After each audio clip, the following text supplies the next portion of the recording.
I'm Paul Gilfillan. I'm the programme leader for the Psychology Sociology programme, and I'm a lecturer in sociology. My contribution to the programme is 4 modules. I have a first year module, Introduction to Academia, third year modules, Research Methods and Sociology of Liberation, and I have a fourth year module, the Sociology of Scotland. So if I go back, my first module, the Introduction to Academia, it's a first semester module, and it's basically, as the title says, it's to try to give the students the fundamentals of academic life. So we focus on, for example, things such as reading.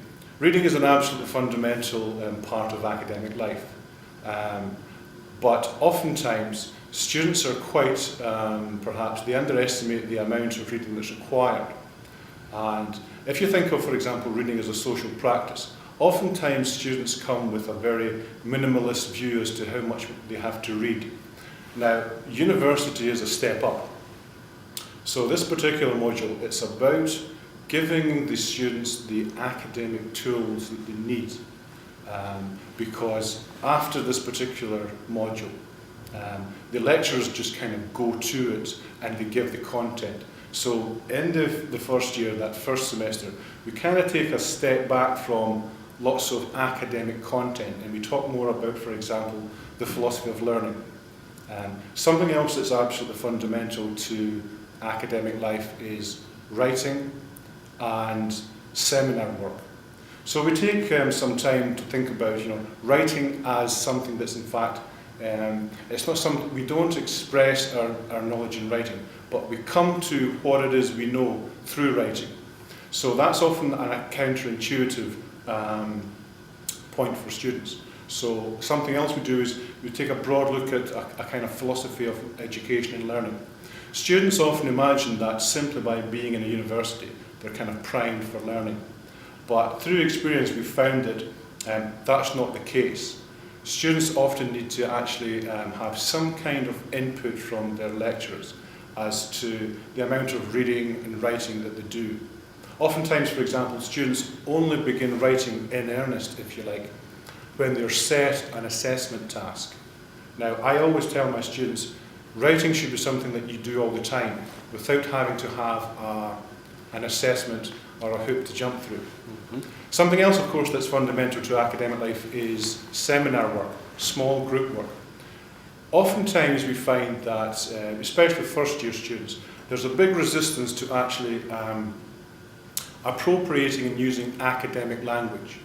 Certainly sociology has a lot of vocabulary to learn, and it's to have students begin to, even in their speaking, beginning to appropriate concepts and language which are frankly, strange, have to be learned. Aside from direct teaching, I have a varied number of interests. Next week I'm away to London to the British Sociological Association conference, and I'll be delivering a paper on the role of religion and the 2014 independence referendum. And I'm also putting together just now a bid to the ESRC for some funds, the Economic and Social Research Council.